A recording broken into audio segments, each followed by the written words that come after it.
Palabra Suelta.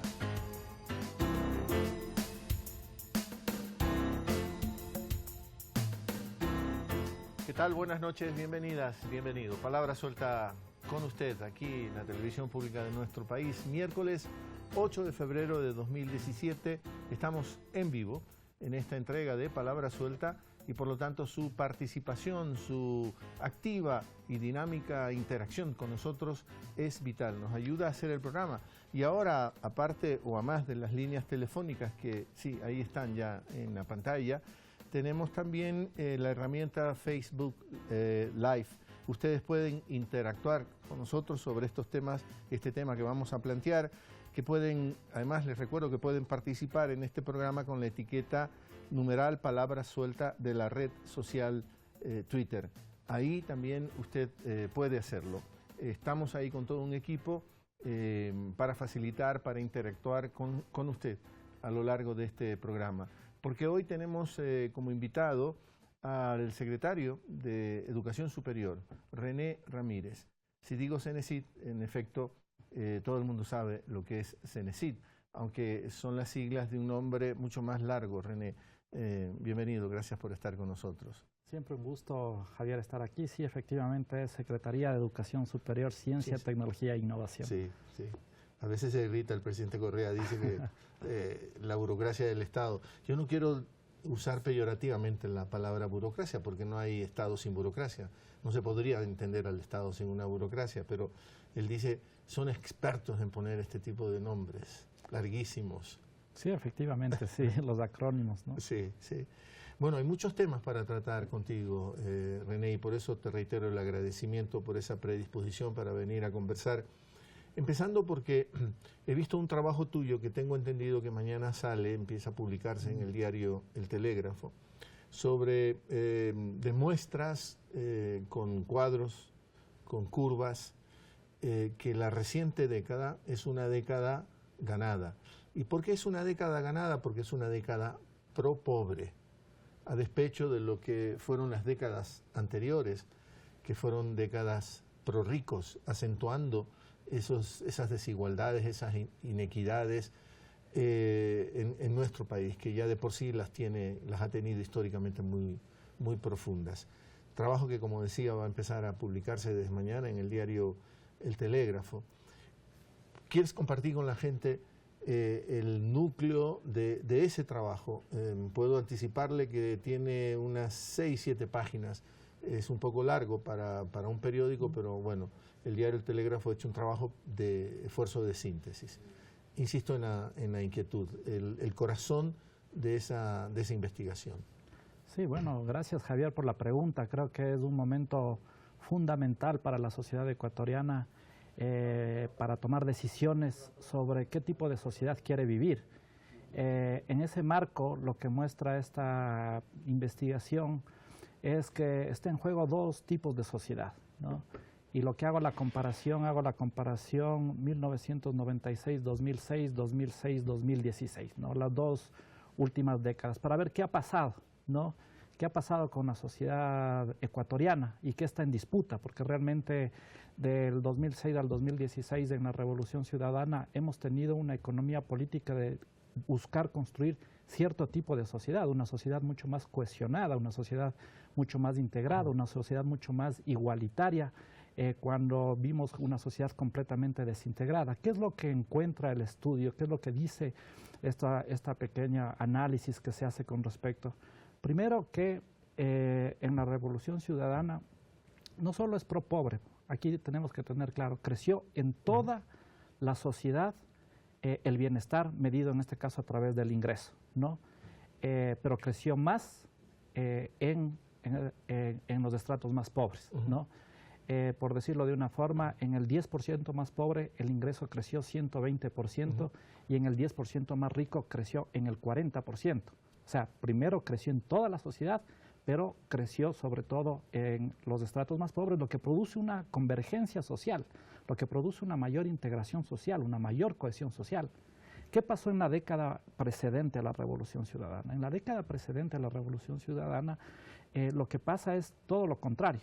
Si es que vemos en términos nominales, nosotros vemos que crece en todos los estratos, y voy a decir por qué digo importante en términos nominales, pero crece sobre todo en los más ricos. En el 10% más rico crece en un 120%, en el 10% más pobre crece en un 20%, ¿no? ¿Esto qué hace? Esto hace que se dispare la sociedad, que se polarice la sociedad, ¿no? Que se desintegre la sociedad, ¿no? Pero cuando nosotros llevamos a términos reales, es decir, tomando el poder adquisitivo de las familias a lo largo de la década, sucede algo que es importante que conozca el país, ¿no? En la década neoliberal del 96 al 2006, que estoy haciendo esta comparación, lo que sucede es que en todos los estratos decrece los ingresos en términos reales, pero decrece menos en los estratos más ricos, ¿no? Entonces, acá hay un decrecimiento completo del bienestar, si es que medimos en este caso por el ingreso. ¿Qué pasa en el periodo de gobierno de estos últimos 10 años? Lo que pasa es que sigue manteniéndose en que crece en todos los estratos, pero sobre todo en los más pobres, ¿no? En términos reales, en términos de poder adquisitivo. Entonces aquí la pregunta es, ¿qué está en juego, ¿no? Entonces yo siempre me pregunto, uno de los temas en términos de sociedad es una pregunta básica, ¿no? ¿Queremos vivir juntos como sociedad, como ciudadanos, como individuos, o no queremos vivir juntos? Y eso no se hace por manos invisibles, no es que llega la mano invisible, como dice el neoliberalismo, y por goteo va a llegar a todos. No, tiene que existir una voluntad social y una voluntad política de construir esa convivencia y ese futuro compartido, ese porvenir. Y eso es lo que hemos hecho nosotros, ¿no? Eso es lo que hemos buscado hacer justamente, construir una sociedad mucho más cohesionada, integrada. Cuando uno ve, por ejemplo, la disminución de la mortalidad por temas de seguridad, se debe a que, bueno, hubo justamente una reforma judicial, mejoró los sistemas de eficiencia en términos de seguridad, pero sobre todo lo que mejoró es la convivencia social, ¿no? Sobre todo lo que mejoró es que tienes una sociedad con mucho mayor bienestar, y cuando tienes mayor bienestar, obviamente las tasas disminuyen, en este caso de mortalidad por temas ligados a la seguridad. Entonces acá está en juego no solo la parte económica, y quizás este es un tema fundamental. Cuando se da un proceso de cohesión, de integración, cuando podemos aproximarnos, cuando existe reciprocidad, porque existe mayor igualdad, la democracia prospera, ¿no? En otro tipo de sociedad lo que haces es justamente desintegrar esa democracia, y desintegrar porque tú le ves al otro con sospecha. Es la sociedad del sálvese quien pueda, es la sociedad del individualismo completo, es la sociedad en la cual si es que yo puedo aplastarte para yo surgir, te aplasto, ¿no? Nosotros lo que hemos buscado es construir una sociedad con otros principios como la cooperación, la solidaridad, la reciprocidad, ¿no? Ahora, yo quiero aclarar que tú tomas una sola década del llamado neoliberalismo, pero no es la única década del neoliberalismo. Debes de tomar una porque la vas a comparar con otra década, y es por un cierto rigor metodológico que tienes que hacer eso. Efectivamente, pero si es que nosotros hemos visto que en toda Sudamérica y en Ecuador, si es que tomamos las dos décadas fueron perdidas, ¿no? Por eso nosotros hemos dicho... Las 2 décadas anteriores. Las 2 décadas del neoliberalismo fueron décadas perdidas, y esta década ha sido década ganada. Justamente en un libro que publiqué la semana pasada muestro un tema que midas como midas, ¿no? En términos de bienestar, la pobreza, en términos de ingreso, en términos de consumo, en términos de necesidades básicas insatisfechas, la pobreza multidimensional, que es garantía de derechos, la pobreza subjetiva, el ingreso objetivo, la desigualdad objetiva, la desigualdad subjetiva. Midas como midas, el bienestar de la población mejoró, ¿no? Sí, quería decir que René Ramírez se está refiriendo a este libro, que ya lo tenemos aquí y que también vamos a conversar un poco sobre él. En efecto, presentado la semana pasada, el jueves 2 de febrero, la semana pasada, en CIESPAL, la gran transición en busca de nuevos sentidos comunes. Ya vamos a hablar un poco de ese libro porque se complementa con este trabajo que tú también hiciste.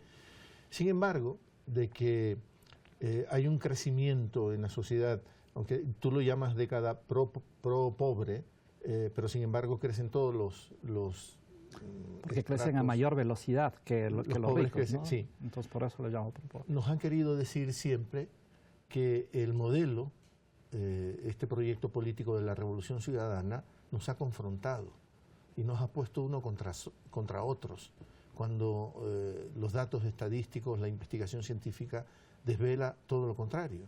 Pero es como un discurso, es como una percepción que yo me atrevo a decir que ha estado en manos de grandes cadenas de información.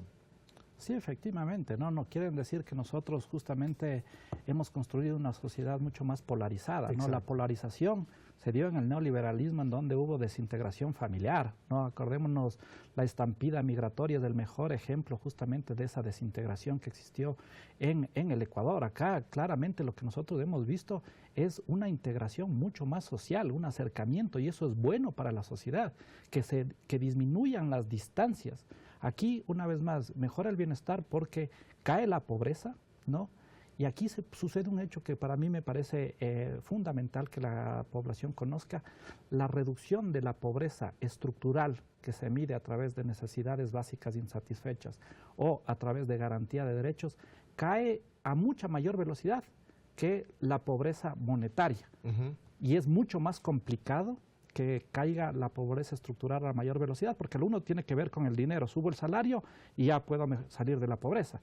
El otro tiene que ver con garantía de derechos, tengo que tener infraestructura, tengo que tener médicos, tengo que tener seguridad social, tengo que tener docentes, etcétera, ¿no? Entonces, nosotros aquí lo que estamos viendo es que se ha atacado a las bases estructurales, ¿no?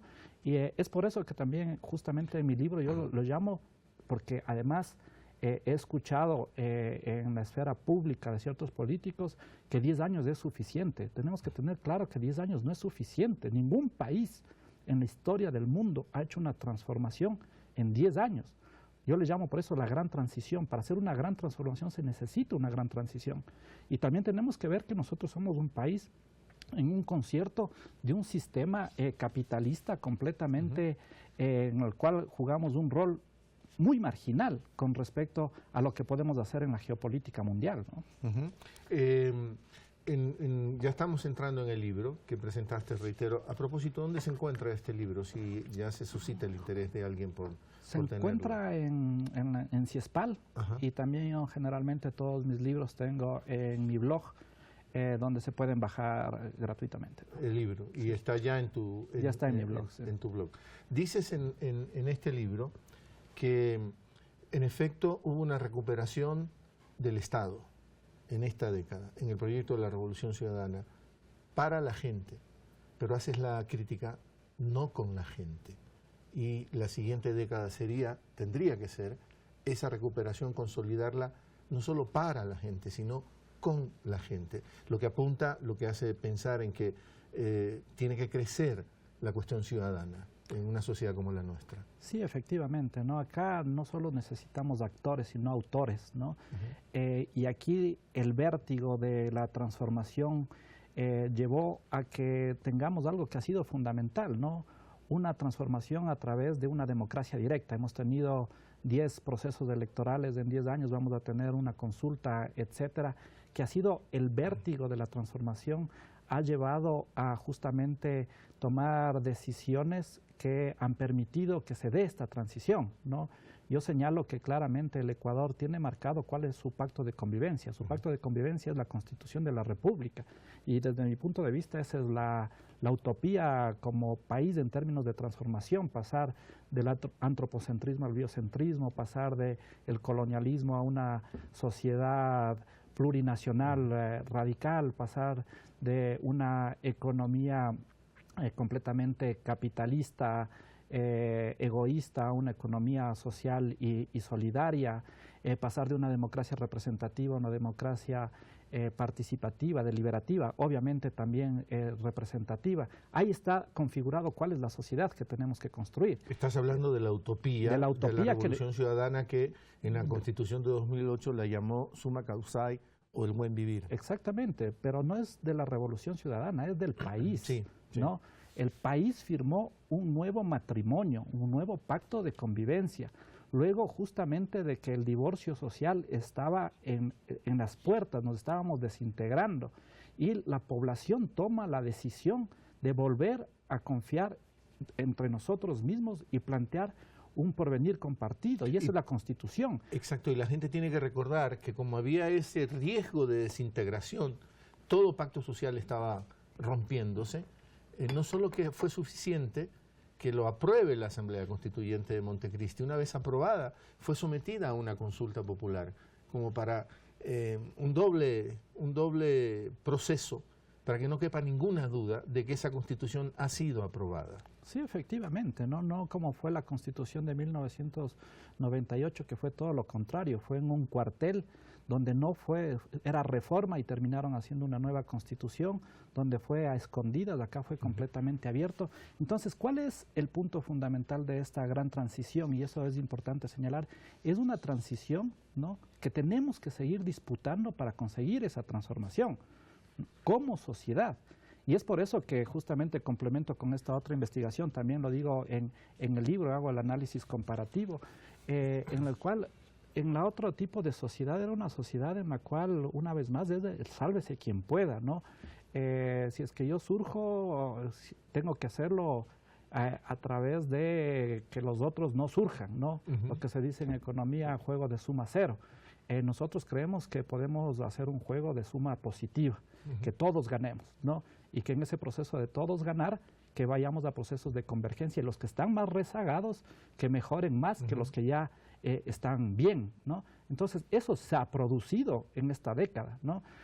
¿Cuál es el punto? El punto es justamente el retorno a esa sociedad del sálvese quien puede, en donde los derechos sociales, por ejemplo, están en función de la capacidad de compra. Entonces, uno privatiza la salud, privatiza la seguridad social, privatiza, y además como un tema que a mí me preocupa muchísimo, nosotros hemos hecho una acumulación social, claro, que ahora lo que pasa en Argentina con Macri, ¿no? Se hizo una acumulación social donde mejoraron los temas de derechos, de capacidades humanas, etcétera, y les deja servido a una derecha que viene y quiere llevarse toda esa acumulación que han hecho nuestros gobiernos, ¿no? Eso dices en el libro. En el caso ecuatoriano, la acumulación social es enorme. Están ahí las hidroeléctricas, está toda la infraestructura que se ha acumulado, se ha venido acumulando en educación, en el sector salud, pero también en la infraestructura, como decíamos, de carreteras, de aeropuertos, de puertos. Y entonces, si un proyecto reprivatizador asume el control del Estado, se va a quedar con todo eso. Y todo eso fue producto de una inversión social. El punto no solo es que se quede con todo eso, que ya en sí mismo produciría una concentración y una mayor desigualdad, y con esto todo lo que implica una mayor desigualdad, que es una vez más la desconfianza social, y en este caso con esta desconfianza vienen temas de violencia, vienen temas de riesgos, etcétera. El punto es que esta concentración te lleva a su vez a que algo, son perspectivas diferentes, en las cuales cuando nosotros hablamos del ser humano, hablamos que tiene ciertos derechos sociales que están garantizados por este pacto social. ¿A través de qué? A través, por ejemplo, de mecanismos como pagar impuestos de una manera progresiva, que te garantizan esos derechos sociales, ¿no? Que te garantizan la educación, que te garantizan. Lo otro es el que tiene poder adquisitivo, ¿no? El que tiene poder adquisitivo que pague el supuesto derecho. Entonces, no es un derecho, es un bien de consumo. Entonces, la salud visto como un bien de consumo, la educación visto como una mercancía, la seguridad social visto como una mercancía, la comunicación visto como una mercancía. Entonces, es la sociedad de la mercantilización de la vida cotidiana, de todo, ¿no? Cuando nosotros justamente hemos dicho, a ver, el mercado tiene que existir, tiene que existir. No somos de la izquierda que creemos que no tiene que existir el mercado. Es absurdo, pero la economía es una economía con mercado, no de mercado. Y tiene otro tipo de economías plurales, la economía social, la solidaria, la colaborativa, la parte de la economía estatal, ¿no? Entonces nosotros tenemos que tener claro que tenemos que construir esta sociedad que no lleve a esta anomia social, ¿no? Pero estás también entrando a un tema en el que adviertes en tu libro, a propósito de los tratados de libre comercio, el acuerdo con la Unión Europea te preocupa, porque dices tú, nos puede seguir posicionando como proveedores de materias primas y manteniéndonos en el viejo rol, que además es depredador de la naturaleza, ¿Te preocupa eso? Pero infinitamente, ¿no? Yo es lo que esperaría de un debate electoral, ¿no? Que yo veo que lamentablemente el opio de la democracia ahora se llama redes sociales y también se llama encuestas de marketing político, que son las que te conducen al debate público, ¿no? Yo esperaría el tema de un debate estructural de qué país queremos y cómo vamos a seguir avanzando y en qué tenemos que avanzar a mayor velocidad y en qué tenemos que retroceder, ¿no?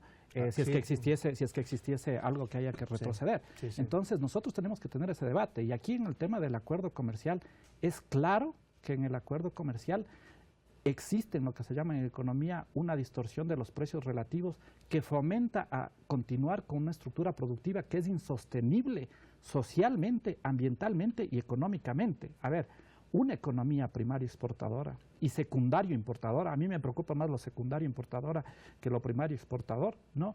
Es una economía que no es sostenible para el Ecuador. Si es que nosotros no buscamos ese cambio en la matriz productiva a través del desarrollo tecnológico, a través del fomento de servicios, a través de la ciencia, de la tecnología, de la innovación, no vamos a ningún lado.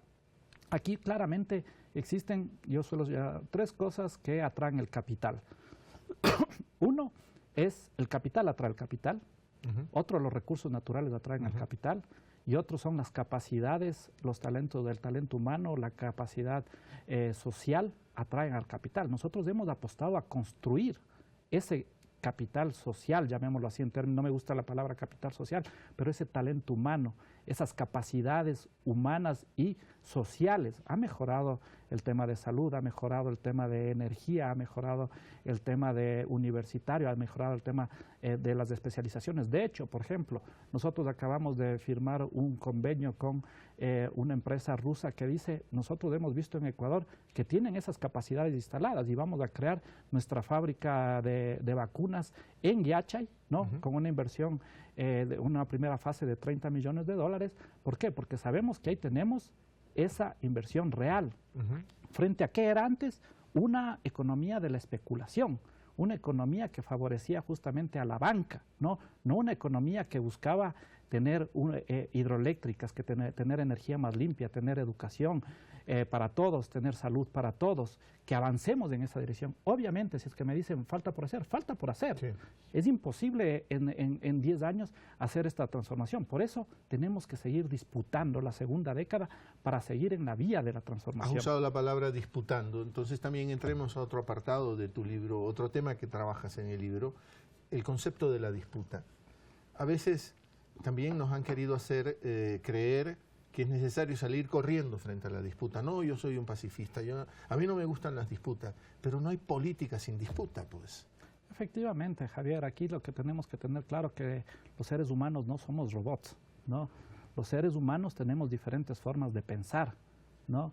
Y en este caso la disputa es inherente a la democracia, ¿no? Eso tenemos que tener muy claro, es imposible no disputar los sentidos de la vida, porque justamente cada uno piensa de una manera diferente y ahí está lo rico en este sentido de la propia democracia, ¿no? De hecho, yo creo que ese es un tema fundamental en la región y en Ecuador para las próximas décadas. No me cabe la menor duda que la nueva modernidad, si es que le podemos llamar ahora, pasa por la construcción de estados y sociedades plurinacionales, ¿no? Y en ese sentido, nuestra región está en la vanguardia, ¿no? Vean lo que pasa justamente en Europa. En Europa, justamente, que no se reconoce esa diversidad, estamos yendo a procesos de muertes masivas en donde los migrantes que no tienen las características que son bienvenidos, en este caso a Europa, mueren claramente en las orillas del mar, ¿no? ¿Por qué? Porque justamente no se está respetando y esa va a ser la gran disputa que vamos a tener en las próximas décadas y nosotros ya lo reconocimos, la construcción del Estado plurinacional como parte de un objetivo de este pacto de convivencia, ¿no? Nosotros tenemos que ver, refiriéndome al otro tema que señalabas del acuerdo comercial, bueno, ¿qué pasa ahora con la llegada de Trump? ¿No? Trump patea completamente el tablero y te dice, nos vamos. Yo le llamo a una nueva globalización. García Linera le llama la muerte de la globalización, ¿no? Nosotros justamente, ¿y qué pasa con el Brexit? ¿No? Ya, ¿cuál es la estrategia de desarrollo que vamos a tener nosotros frente a esta nueva geopolítica? ¿No? En donde rechaza el TPP Trump y también ese mismo día Chile también rechaza, ¿no? Y nosotros estamos en este caso con otra perspectiva. Entonces nosotros hemos generado las capacidades instaladas en este momento para seguir avanzando en una estrategia de desarrollo propia del Ecuador. Yo lo que esperaría en un debate de elecciones es, bueno, ¿cuál va a ser la estrategia de inserción inteligente en el sistema mundial, ¿no? del Ecuador? ¿Vamos a seguir con la misma estrategia o vamos a cambiar de estrategia cuando claramente uno de los países líderes como Estados Unidos está diciendo nos vamos hacia otro lado? El mundo se va hacia otro lado. Tenemos que cambiar las reglas de juego. Y en política internacional eso es clave, ¿no? Porque nosotros apuntábamos al ALBA, por ejemplo, ¿no? Y nos decía la derecha, pero si está la Alianza del Pacífico, ¿por qué no miramos hacia la Alianza del Pacífico, que es un acuerdo más bien comercial? ALBA es mucho más político. Y ahora, ¿qué está pasando en la sociedad de estos días? Bueno, justamente Alianza del Pacífico se tiene que replantear completamente después de la llegada, en este caso, de Trump. Pero nosotros tenemos que volver a mirar en términos comerciales a la propia Sudamérica, ¿no? Existen mercados enormes de ahí. Vean cuántos son la participación del comercio en Europa entre países y cuántos de acá. Nosotros realmente no nos vemos a nosotros mismos como una cuestión que además tenemos sinergias y podemos tener un comercio mucho más igualitario en términos de distancias, ¿no? Entonces son temas que yo lamentablemente, por eso digo, las encuestas te llevan en los momentos electorales a no tener debate sobre el país que quieres y realmente existe una pobreza enorme sobre qué es lo que quieres construir para el Ecuador. Obviamente, en la propuesta de Lenín Moreno está claro, pues la propuesta del proyecto político es continuar con la línea que es la Constitución de la República, ¿no? La disputa, esa disputa legítima. Sí, por ejemplo, podría estar en la base, ¿no?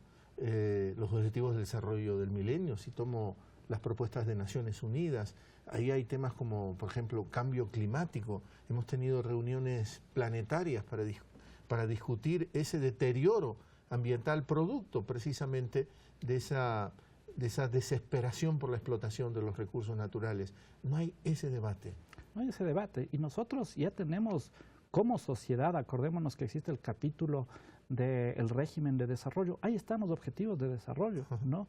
O sea, acá, y nosotros vamos más allá, no es una cuestión del cambio climático, aquí es derechos de la naturaleza, ¿no? ¿Cómo hacemos para concretar en este caso ese principio tan hermoso que existe en la Constitución, ¿no? ¿Cómo nos vamos a ir? ¿Cómo vamos a seguir profundizando? Estamos cambiando, hemos hecho un tema fundamental que es el tema de cambiarnos de energía limpia, ¿no? Entonces nosotros, eso es un cambio fundamental para concretar algo como son los derechos de la naturaleza. Bueno, ¿qué más tenemos que hacer, ¿no?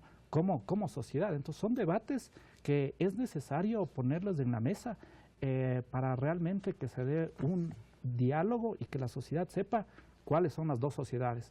Mi punto de vista es que existe una sociedad que busca construir una democracia humana sostenible, que es en este caso el que lidera Lenín Moreno, y la otra sociedad que busca construir una mercancía en la sociedad, que la sociedad sea una mercancía realmente para todos, ¿no? Ya vamos a hablar de lo que has insinuado, no lo has dicho con esas palabras, pero quizá la cuestión electoral es el peor momento de la política, porque también en tu libro se hace una recuperación de la política a través de otros caminos también. Pero le quiero dar paso a la primera llamada telefónica que viene de la ciudad de Loja, Janet Torres. Muchas gracias por su participación y adelante con su pregunta. Muy buenas noches. Quiero agradecer primero por darme esta oportunidad de comunicarme con ustedes y felicitarles por el programa. El señor René Ramírez hablaba sobre la garantía de derechos. Bueno, primero decirle que yo tuve el honor, tengo que decirlo, de participar como docente en el curso de nivelación acá en Loja. Me siento de lo que, como les decía, me enorgullezco, ¿no? Pero lamentablemente todavía hay ciertos cuellos de botella a nivel burocrático. Y tal es el caso que nosotros hemos trabajado en ese curso, digo nosotros porque hablo de alrededor de 30 maestros, que hemos trabajado en el curso que se dio desde mayo hasta septiembre, y aún hoy no recibimos el pago por nuestro trabajo sacrificado, lo que realizamos. Entonces, no sé, yo creí pertinente en este momento llamarle para hacer esa consulta, para saber qué más tenemos que hacer los docentes para que este derecho tenga su garantía. No sé si será pertinente en este momento, y yo quiero agradecer por haberme dado esta oportunidad de comunicarme con ustedes. Muchísimas gracias. A usted. Muchas gracias, Janet. Aquí debemos acordarnos un tema que es fundamental. En este caso, la nivelación ahora depende de la universidad y depende, en este caso, el representante de la universidad es el rector. Es lamentable lo que me comenta en este sentido de que no se ha dado paso a este pago. Nosotros hablaremos con el rector para que se dé este pago, pero la nivelación desde el año pasado, los encargados ya no es la CENESID, sino es la universidad el que tiene que hacer estos pagos. Y vale la pena señalar que no se puede poner como excusa que no han existido los recursos, porque en todas las universidades han existido los recursos. Tanto es así que la propia, si es que es la Universidad Nacional de Loja, hubo una subejecución de sus recursos el año pasado. Entonces, pero tomamos apuntes, y este momento nosotros, a través justamente de la comisión interventora, si es que estamos hablando de la Universidad Nacional de Loja, hablaremos para tratar esta temática. Muchas gracias por la pregunta, ¿no? Vamos a dedicarle un tiempo en este mismo programa al tema de la universidad. Está previsto eso. Además, CENESID ha montado aquí un aplicativo, porque vamos a trabajar con temas concretos, ¿no? De personas que pueden indagar cómo les fue en los exámenes, en fin, que está el aplicativo de CENESID listo acá, y vamos a tener ejemplos muy concretos, casos muy concretos, absolutamente al azar, porque se hará de acuerdo a la participación. Por eso dimos incluso otros caminos de participación como este. Le reitero, el numeral palabra suelta en la red social Twitter. Vuelvo al libro.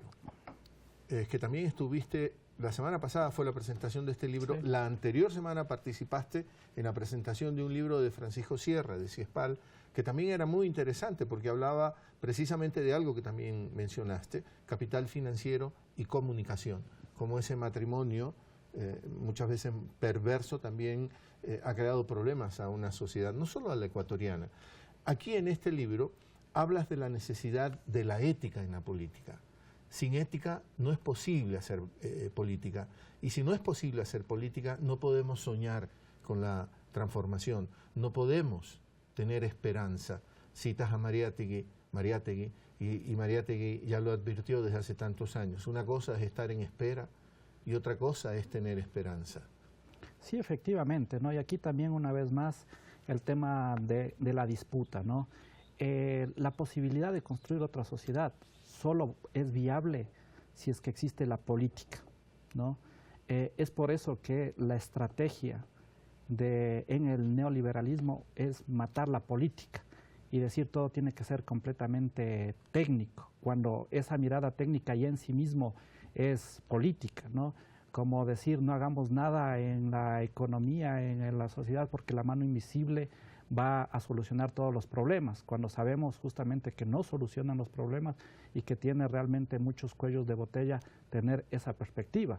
Entonces, es fundamental, y lo que hizo en este sentido la Revolución Ciudadana es recuperar la política como esperanza, como espacio de disputa para transformar la sociedad.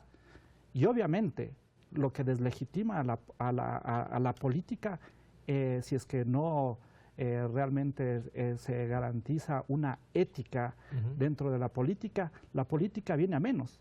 Y al venir a menos, con eso viene justamente la no posibilidad de acción colectiva, porque la política es la posibilidad de acción colectiva con fines comunes. Y si es que no puedes hacer acción colectiva, no puedes buscar esa transición que le llamo yo, y tampoco esa transformación. Es por eso que justamente a cada momento se trata de menoscabar a la política, ¿no? Nosotros lo que tenemos que reivindicar es una política con ética, ¿no?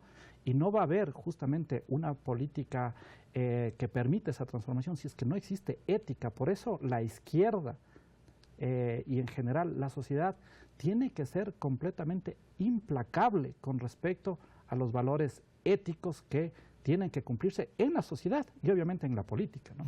Más llamadas telefónicas, y me avisa también la producción cuando podamos hacer ese ejercicio, cuando estemos ya trabajando con René Ramírez, el secretario de Educación Superior, en definitiva, alrededor de ese aplicativo para trabajar casos concretos, porque se ha hablado mucho del tema universitario sin hacerse cargo de lo que tanto se dice y se habla. Nadie, no, mejor dicho, no nadie, muchos dicen las cosas sin hacerse cargo, reitero. José Peralta, desde la ciudad de Quito, un homónimo ilustre, ¿no?, de la historia de nuestro país. Bienvenido y adelante, por favor, con su inquietud. Muy buenas noches. Comunicarme con ustedes y agradecer el espacio. Soy becario de la CENESID desde el año 2015, abril, en una universidad de la ciudad de Quito. Yo provengo de la ciudad de Esmeraldas, y cuando aplicamos nos indicó de la inclusión a la universidad, la cual agradecemos, y el acompañamiento que merecemos a través de ciertos rubros como lo fueron la manutención. Yo ingresé por un programa denominado Política de Cuotas, recordarle al señor Ramírez, pero desde hace 2 años pugnando, estuvimos en un listado desde que era el IESE, ahora Instituto del Fomento del Talento Humano, pero nos indican que ahora la CENESID es quien verifica la extrema vulnerabilidad de quienes aplicamos para poder percibir estos rubros que nos permiten a quienes no somos de la ciudad sostenernos acá. A nivel personal hemos tenido la falta de accesibilidad y acompañamiento a eso. Consultar al señor René Ramírez cuál sería el protocolo o el proceso a seguir y quién nos podría atender, porque durante 2 años no ha podido ser así. Muchas gracias. Bueno, efectivamente nosotros tenemos algunas políticas para la inclusión dentro de la universidad, y una de las políticas es la política de cuotas. Las universidades tienen que, en este caso, dar un 10% de su matrícula para personas históricamente excluidas. Vale la pena señalar que yo tendría que saber específicamente si es que se puede pedir por interno el número de cédula de José Peralta, porque hay una parte que la universidad es la que se encarga directamente de la política de cuotas, pero también nosotros tenemos otra política que el gobierno se encarga justamente del financiamiento de esta ayuda económica, ¿no? El día de ayer justamente hicimos un reconocimiento a 1.600 becarios del programa Eloy Alfaro, que consiste en dar media remuneración básica unificada a las personas extremadamente pobres, ¿no? Y si es que tienen una nota de excelencia, una remuneración básica unificada. Entonces, habría que estudiar específicamente el caso, ¿no? De qué universidad se trata. Puede ser una universidad de las cofinanciadas o de las particulares que tienen que cumplir esta política de cuotas. Y yo lo que más bien pediría es que tomemos el número de cédula de José Peralta y nosotros nos encargamos de investigar justamente para ver qué pasa con respecto a esta... Hemos logrado tomar contacto nuevamente con José Peralta y la producción está en eso, tomando el número de cédula y usar ese aplicativo que ha traído CENESID para ver, por ejemplo, en este caso muy concreto, qué es lo que ha pasado, ¿no? Bueno, el aplicativo, lo que nosotros hemos hecho ya hecho públicamente en otras radios, tiene que ver con este mito que se ha generado, y yo digo una mentira repetida 1000 veces, quieren transformarle en realidad, que la CENESID, que el gobierno asigna cupos a carreras que el estudiante no ha elegido, ¿no? Eso es completamente falso, ¿no? De hecho, ya en el 2013, a mí personalmente, tanto Guillermo Lazo como Lucio Gutiérrez, ya empezó con esta mentira, ¿no? Yo dije en el 2013, si es que me demuestra una persona que ha sido enviado por la CENESID algo que no ha elegido el estudiante, yo pongo mi renuncia, porque para mí es atentar a la libertad de las personas de elegir la carrera que quieren estudiar. Hasta ahora estoy esperando. Hace 2 semanas Paco Moncayo puso un tuit diciendo lo mismo. Yo le dije, seamos serios, o sea, elevemos el debate democrático. Deme una persona que haya sido enviado por la CENESID a una carrera, a una universidad, a una ciudad que no haya elegido la persona. Hasta ahora estoy esperando, ¿no? ¿Por qué? Porque el proceso es completamente informatizado, ¿no? En el cual, primero, algo que se tiene que saber es que ¿quién pone los cupos para las universidades? Son los cupos para entrar a la universidad. Cada universidad determina los cupos para tal o cual carrera.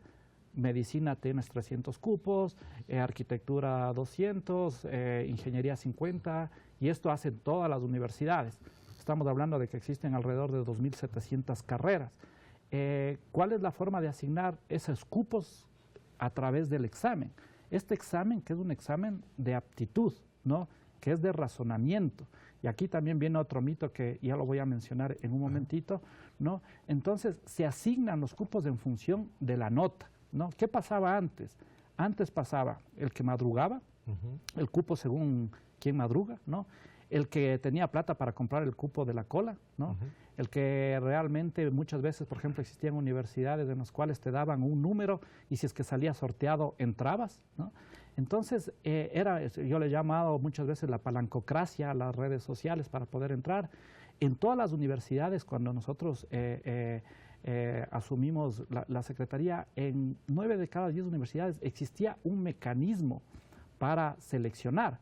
Y generalmente eran exámenes de conocimiento, y el examen de conocimiento sí te marca una diferencia que discrimina a las personas que vienen de colegios rezagados, no el de aptitudes, porque un pobre tiene igual aptitud que un rico, y lo hemos demostrado. De hecho, simplemente para dar un dato, en la época neoliberal, llamémoslo así, hubo un decrecimiento de la tasa de matrícula de la educación superior en menos 15%.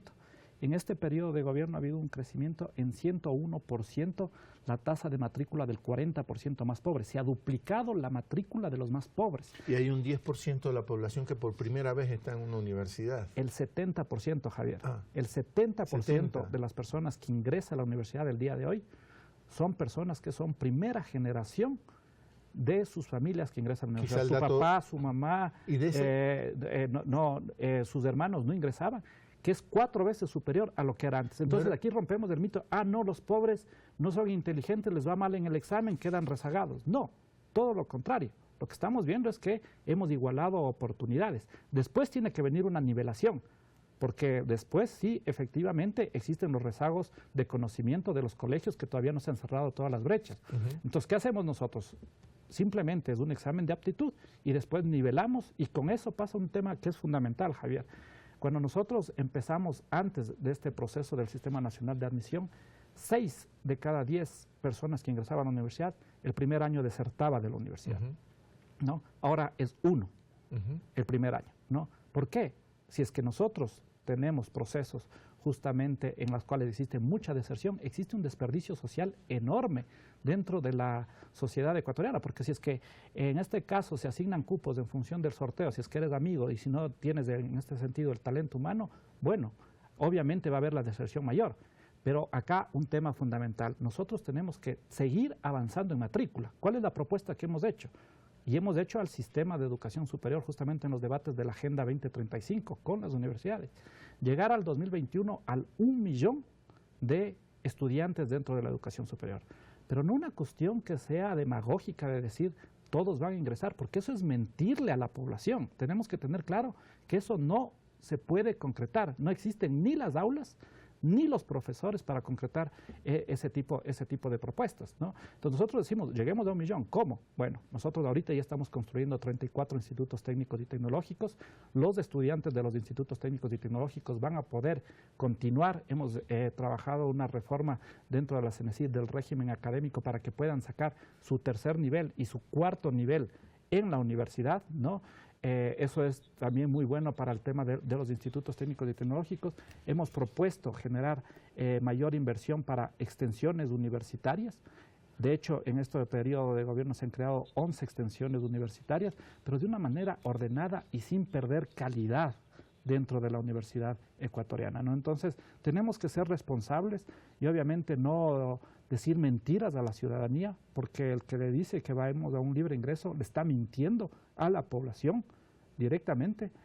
a tener un debate serio con respecto al tema de educación ¿Y superior. cuánto ha crecido la matrícula universitaria? La matrícula universitaria ha crecido del 28%, la tasa bruta de matrícula, al 39%, 260.000 nuevos estudiantes más de lo que nosotros encontramos dentro de la educación superior. Y tenemos que seguir creciendo. Y aquí pasa un fenómeno... Y con menores niveles de deserción. Completamente con menores niveles, es decir, con menor desperdicio económico. Porque ¿quién paga ahora la universidad? Paga toda la sociedad a través de una acción colectiva llamado impuestos. Yo no sé cómo se va a hacer en la sociedad ecuatoriana cuando existen candidatos que dicen que van a eliminar impuestos. Quiere decir que van a eliminar la gratuidad de la educación superior, quiere decir que van a privatizar la salud, quieren decir que van a privatizar la educación, la seguridad social. Entonces, hablemos clarito, ¿no? ¿Cómo se va a conseguir esos recursos de ahora que son algo que son derechos adquiridos por la población? Entonces, ¿que tenemos que seguir avanzando? Sí tenemos que seguir avanzando. Lo que te quería comentar es un tema fundamental que además es un logro, ¿no? El tema de las expectativas con respecto al tema de educación, ¿no? Cuando nosotros entramos, 1 de cada 10 ecuatorianos quería estudiar educación superior. Ahora es 1 de cada 2 ecuatorianos que... ¿Eso es bueno o malo para la sociedad? Es muy bueno, porque ahora existen las expectativas de seguir formándose, educándose, ¿no? Y no solo eso, a los estudiantes no solo les interesa terminar ya el tercer nivel, les interesa terminar la especialización, la maestría, el doctorado. Y no solo eso, no solo aquí, sino estudiar en las mejores universidades del mundo. ¿Cuántas becas tenemos en el exterior? En este momento estamos llegando, yo creo que en este trimestre llegamos a la beca 20.000, ¿no? Estudiando en las mejores universidades del mundo. Estamos hablando... Con unas becas que el Estado proporciona. Si completamente. Si ¿no? bajas los impuestos, entonces ¿de dónde va a salir la financiación para todo eso? Se va a eliminar las becas para estudiar en las mejores universidades. Antes, ¿sabes cuántos se dieron en los últimos 20 años antes de esta década? Se dieron 265 becas. Nosotros hemos dado en una década 20.000 becas, ¿no? Y acordémonos que estamos hablando de una beca promedio de la CENESID, o estamos hablando con pregrado, posgrado, doctorado, la promedio, con todo, son $125.000, ¿no? La esperanza es que retornan todos esos estudiantes, hombres y mujeres, a nuestro país y crean masa crítica para seguir creciendo en nuestra sociedad del conocimiento, ¿no? Bueno, nosotros lo que hemos señalado es que un cambio social necesita un cambio en la matriz cognitiva, en la matriz de pensamiento, ¿no? Si es que queremos otro patrón de especialización, es decir, otro sistema productivo, ¿no? Nosotros también necesitamos una especialización en el sistema de educación, ¿no? Entonces, ¿cuál es la idea? ¿Cómo fue planificado esto, no? Nosotros necesitábamos especialistas, no teníamos, ¿no? Las universidades no ofertaban porque no tenían el talento humano para ofertar esas carreras. Bueno, hagamos la política de becas para que se vayan a estudiar las mejores universidades del mundo. Empiezan a regresar, se empiezan a insertar. El año pasado, que fue un año complicado para el país, en el sistema universitario se crearon 3.500 puestos de empleo de nombramiento, ¿no? De los 4.500 becarios, el 30%, 35%, ha regresado a la universidad, completamente actualizado. ¿Qué sucede ahí? Estos estudiantes ya pueden ofertar, en este caso, programas de posgrado que antes no se podían ofertar. Y suben la calidad de las universidades. Y sube la calidad de las universidades. Simplemente como indicador ahí, Javier, esta temática de el tema de la calidad. Cuando entramos nosotros a hacer la reforma universitaria, el 23% de los profesores tenía cuarto nivel, ¿no? Es decir, tenía especialización, maestría o doctorado. El otro 70% tenía, más del 70% tenía licenciatura. Eso no pasa en ninguna parte del mundo. El día de hoy estamos en el 75% y este año tiene que superar el 90% de profesores con cuarto nivel. Eso es elevar la calidad. Hemos pegado ese salto. Ese salto se ha pegado, ¿no? De hecho, nosotros tenemos ahí justamente los datos que este año, por ley, se tiene que cumplir, que tienen que tener todos cuarto nivel, ¿no? Y acordémonos que también en el nivel de retorno de los becarios, estamos hablando de que este retorno ha sido completamente exitoso, ¿no? El 98% de los becarios ya está insertado en el mercado laboral y ese 2% está justamente en el periodo que permite, en este caso, el contrato que firma con el Estado, ¿no? Muchas llamadas telefónicas suscita tu intervención, René, así que a Ramiro Duque, de la ciudad de Quito también, le damos paso. Gracias por participar. Gracias por darme la oportunidad. Le estoy oyendo todo y me parece que todo está muy bien, pero me parece que es un enfoque totalmente de una sociedad capitalista la que me está dibujando el señor Ramírez. Yo solo quiero hacerle una puntualización. Se dice que queremos una sociedad en donde el que más tiene, más pague. Es decir, estamos aceptando tácitamente que en una sociedad tiene que haber quien más tiene para que más pague. ¿A esa sociedad es la que queremos ir? ¿A una sociedad donde siempre habrá quien más tiene? ¿O a una sociedad donde todos tengan igual, como dice el refrán o el spot de la Secretaría del Buen Vivir? Y con este motivo yo le dejo solo esta inquietud y la siguiente inquietud que ya lo dijo el hermano Pepe Mujica. El hermano Pepe Mujica dice que el peor obstáculo que tienen las sociedades latinoamericanas para llegar a esa sociedad que está en su pensamiento es esta, que dice que quienes representan a las mayorías viven como las minorías. Entonces, exactamente, ¿será que la sociedad que ustedes pretenden o la sociedad del buen vivir será la sociedad donde no haya ni quien tiene más ni quien tiene menos? ¿Cómo llegar a eso? ¿Por medio de impuestos o por medio de fórmulas mercantilistas? Gracias. Bueno, acá tenemos que tener claro el tema de dónde partimos y dónde estamos, ¿no? Por eso justamente yo le llamo en este caso a mi libro La Gran Transición. Y no es una cuestión de lo que uno quiere o no quiere hacer, uno tiene que tener una estrategia para llegar a la meta, ¿no? Pero en una sociedad que parte de distancias enormes, yo no puedo poner igualdad de impuestos porque una cuestión de una igualdad en una sociedad desigual te crea mayor desigualdad, ¿no? Entonces nosotros partimos de una sociedad completamente desigual. Obviamente en esa sociedad completamente desigual, el que más paga, el que más tiene que pagar. Estamos en una sociedad, y eso tiene que entender la izquierda, que yo le llamo a veces la izquierda autista, porque realmente está como que no existiese el mundo, como que no existiese las relaciones de poder a nivel mundial, ¿no? Ecuador es un país que, dado que no se ha dado la integración de América Latina, de UNASUR, de la CELAC, etcétera, no juega un papel importante en la geopolítica mundial más que a través de lo simbólico de lo que ha hecho el gobierno de la Revolución Ciudadana, ¿no? Entonces, en ese sentido tenemos que tener claro que nosotros estamos en una transición y tampoco va a ser viable nunca en ninguna sociedad una sociedad completamente igualitaria, porque existen diferencias. El punto es que no existan las distancias que son ofensivas en términos morales, ¿no? Sino que existe una distancia que nos permita vivir juntos, que permita la reciprocidad, que el otro me reconozca como igual. Así existe una distancia porque hay talentos diferentes, ¿no? Y esa igualdad no va a ser posible nunca en una sociedad, y yo creo que tampoco es deseable tener una completa igualdad. Lo que sí tenemos que garantizar es que todos tengamos lo suficiente para vivir bien. Y eso es lo que nosotros hemos intentado hacer y tenemos que seguir avanzando en esa dirección, ¿no? Tenemos ahora preguntas en Twitter, así que van a aparecer en la pantalla, las vamos a leer porque ha habido mucha participación. Ese exhorto hicimos, a ver si yo puedo leerlas desde acá.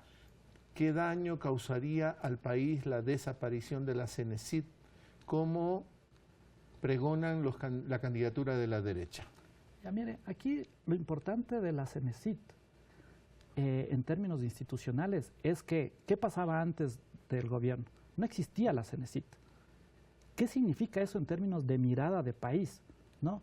Que la educación superior no era importante, que la ciencia y la tecnología, existía la CENESID de un carácter menor al ministerio. Quiere decir que la ciencia, la tecnología y la innovación tampoco eran el centro de la estrategia de avanzar como sociedad, ¿no? Entonces, a mí lo que me preocupa cuando se señala el tema de la CENESID es que nos quieren regresar a ese país Banana Republic, ¿no? A ese país simplemente del cual queremos seguir viviendo de la naturaleza, ¿no? Sabiendo que existen relaciones de poder a nivel mundial y que el Ecuador va a depender de factores exógenos, como por ejemplo los precios. Exportadores de materia prima. Exportadores, ¿no?, de materia prima. Que hoy le dicen incluso con mayor peso cultural, intelectual o ideológico, más bien sería commodities. los commodities. Pero no, a mí, una vez más, no me preocupa mucho el tema primario exportador, porque en buena hora tenemos estos recursos naturales y tenemos estas características. A mí lo que más me preocupa es ser secundario importador, el rentismo del importador de tecnología que nos mantiene dependientes por toda la vida. Cada vez que sale un nuevo iPhone, cada vez que sale un nuevo iPad, cada vez que sale cualquier nueva tecnología, nosotros ¿qué tenemos que hacer? Simplemente comprar.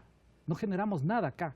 Entonces, la propuesta, en este caso de la Revolución Ciudadana, ha sido construir una economía que pase de los recursos finitos a una economía que pase de los recursos infinitos, que es la sociedad del conocimiento, la innovación, la creatividad, el arte.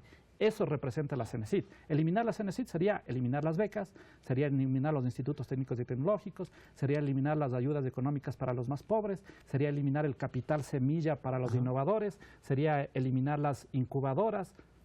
O sea, realmente es regresar a la era donde pocos se benefician, ¿no? Y las grandes mayorías quedan relegadas, ¿no? Levantas conceptos que ojalá haya oportunidad para seguirlos desarrollando, como la acumulación socioecológica originaria. De eso hablas en tu libro. A ver si ponemos otra pregunta que nos viene del Twitter. Dice, si no alcanzó cupo en el examen ser bachiller para el proceso primer semestre de 2017, ¿puedo rendir el examen para el segundo semestre? Se puede rendir las veces que quiera cada estudiante, ¿no? Aquí vale la pena señalar que vamos a un proceso de unificación del ser bachiller con el ENES, ¿no? Pero para entrar a la universidad, los estudiantes, el examen va a valer el 90%, el de razonamiento, y un 10% el de conocimiento, justamente porque hay que ir paulatinamente a un solo examen. Estamos en transición y vamos a seguir los próximos lustros en transición. Vale la pena señalar que un cambio importante es que los estudiantes ya no van a tener 5 opciones, sino van a tener las opciones que quieran elegir, o sea, ilimitado número de opciones, y lo van a hacer directamente a través de las páginas de las universidades. En este sentido, y una noticia también que doy una primicia, Javier, es que los mejores bachilleres van a tener cupo inmediatamente, ¿no? Entonces eso va a ser también parte de los nuevos cambios que se está haciendo dentro de la... Qué irritante, ¿no? Porque a pesar de todo esto que se anuncia, han querido posicionar la idea de que estamos en crisis en el tema universitario. Quizás ahí la mayor crisis que hubo fue en el propio sistema universitario, que no se dio cuenta que estaba en crisis, ¿no? Que es la crisis justamente de pensamiento. Nosotros, aquí vale la pena señalar, nunca antes en la historia del Ecuador se ha generado tanto conocimiento como en esta década. 4º año consecutivo, Javier, que somos el país que más publica en revistas científicas indexadas en la región, cuando antes no teníamos, ¿no? Antes no se investigaba. Ahora te quiero pedir una ayuda a ti, porque ahora no entendí yo, estamos por terminar el programa, vamos avanzando. Tú tienes ahí, me contabas, como un objeto de estudio fundamental a lo largo de tu vida es el estudio del tiempo. Incluso en el libro, en una parte, hablas de que quien es dueño de tu tiempo es dueño de tu vida.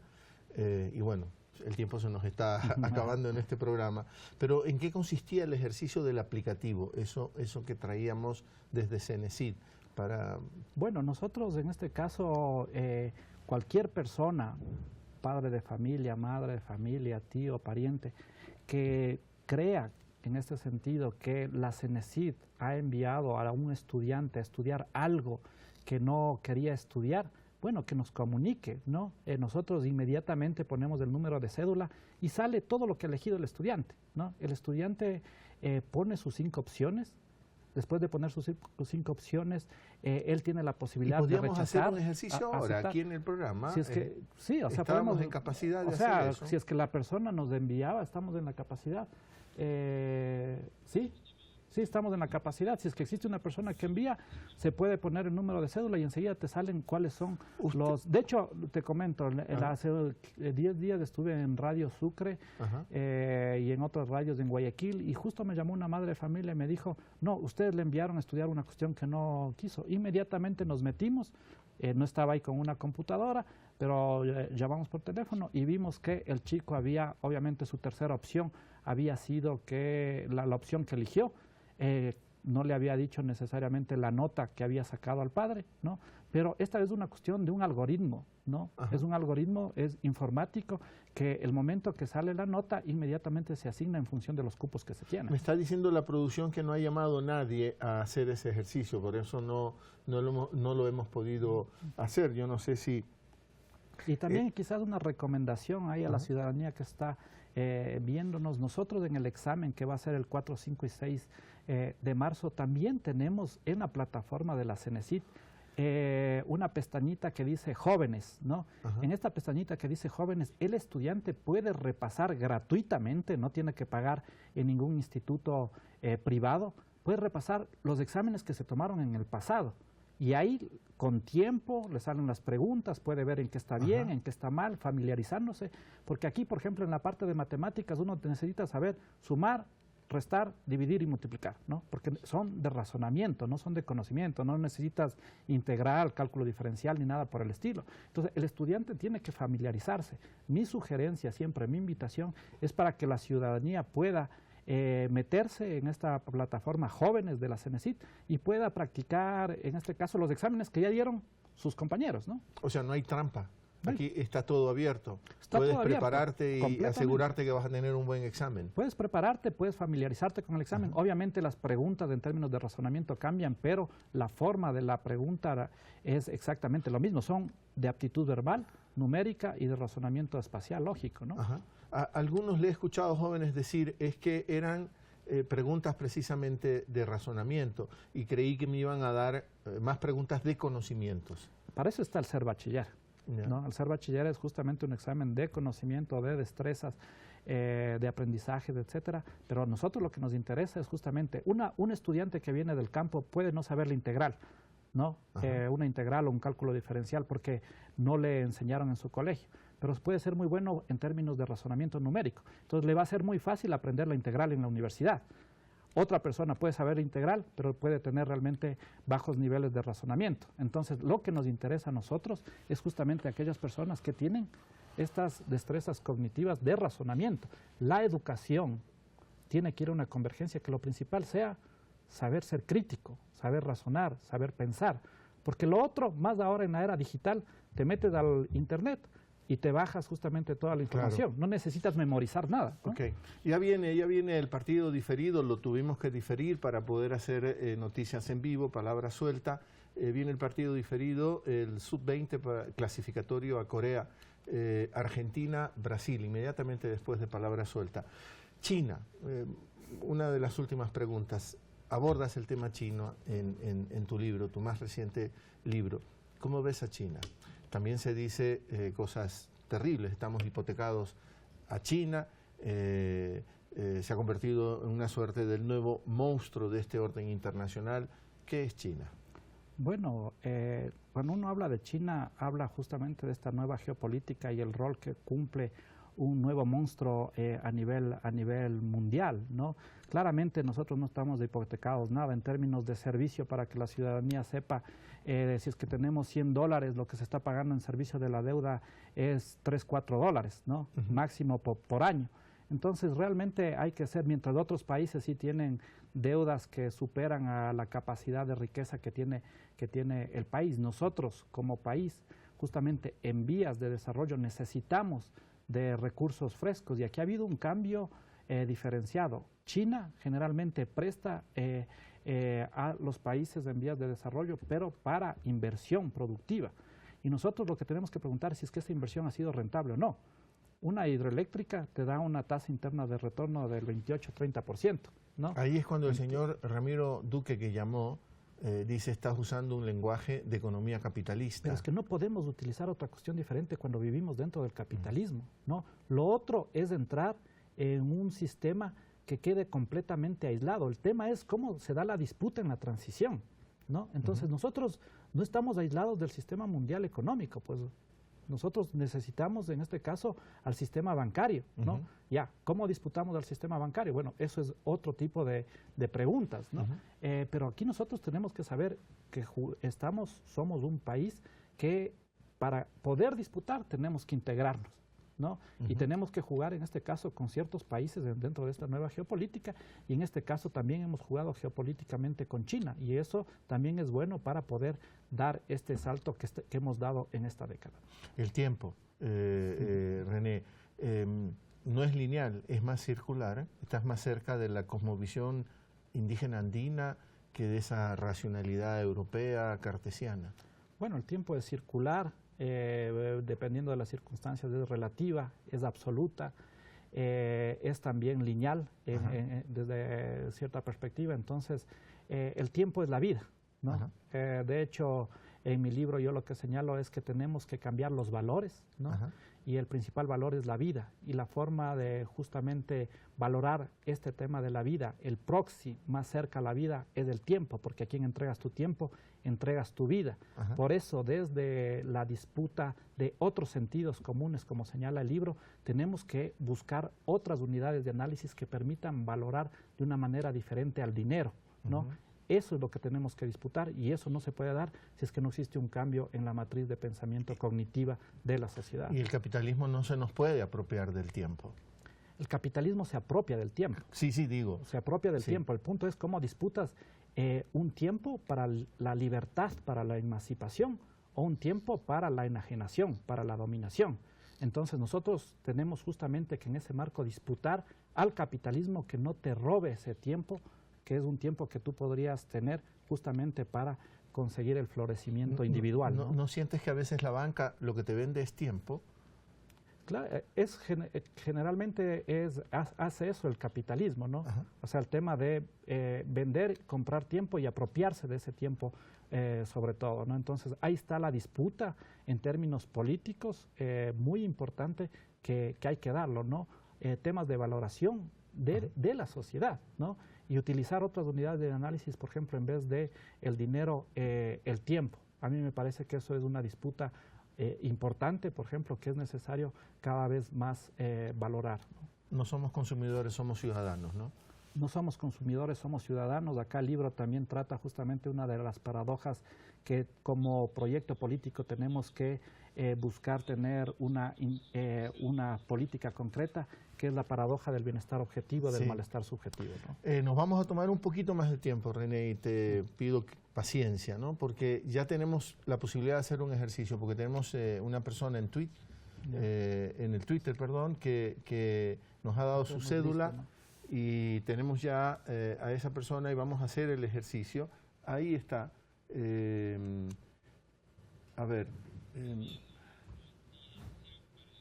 Viviana Atiencia Paredes. Está el número de cédula, ¿no?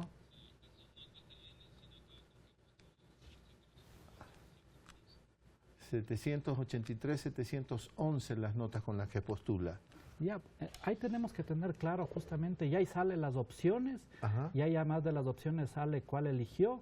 Y se puede agrandar, perdona René, la pantalla, porque a mí se me hace dificilísimo leerlo. Yo tampoco alcanzo a ver.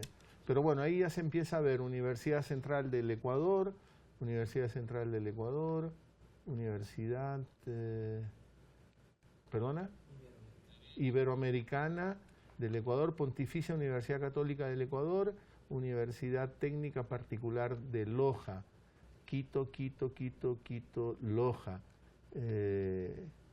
Ahí está el caso de concreto, y ahí se puede ver exactamente las opciones que exacto, en este caso la puso, suerte de recorrido que ha tenido. Claro, exactamente, las veces que dio el examen, cuáles fueron las carreras que eligió. Acá un tema importante para la ciudadanía, aquí no existe una nota mínima, ¿no? Depende justamente de la cantidad de cupos y de la demanda en esa carrera. Doy el ejemplo usual, la Universidad Central pone 200, 300 cupos de medicina, pero tiene una demanda de 3.000 personas. Entonces, para entrar a medicina necesitas un puntaje de 950 puntos sobre 1.000. Existen otras carreras que se quedan las sillas vacías.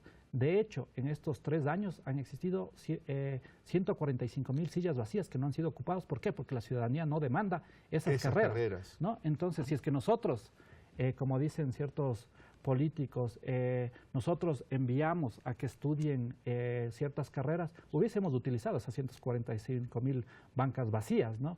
Todo lo contrario, han quedado vacías porque nadie ha querido usar. Entonces aquí viene un tema de expectativas de la ciudadanía que quiere estudiar versus los cupos que da la universidad. Aquí los cupos, los únicos que dan son las universidades, ¿no? La CENESID simplemente aplica un algoritmo hasta ahora, porque ahora va a cambiar, en el cual a través de la nota se le asigna el cupo, en función del mérito, ¿no? En función de la nota. Y obviamente, una vez más, el estudiante puede dar las veces que sea el examen para ingresar a la universidad. Y este ejercicio lo que demuestra es que está claro todas las opciones que tomó el estudiante. El estudiante podía tomar una opción o 5, o de aquí en adelante puede tomar 10, 20 opciones, ¿no? Pero obviamente va a estar en función de la nota que sacó y del número de cupos y la demanda que existe en esa carrera particular, ¿no? Bueno, nos vamos a ir al fútbol, René. Gracias por haber estado con nosotros aquí en Palabra Suelta. Muchas gracias, Javier, siempre por la invitación, es un honor. A usted siempre. Viene el fútbol, Argentina-Brasil, campeonato sub-20 clasificatorio a Corea. Me dicen el marcador para pasar. No, mentira. Quédese con el fútbol. Siempre a usted le agradecemos la compañía. Pásela bien.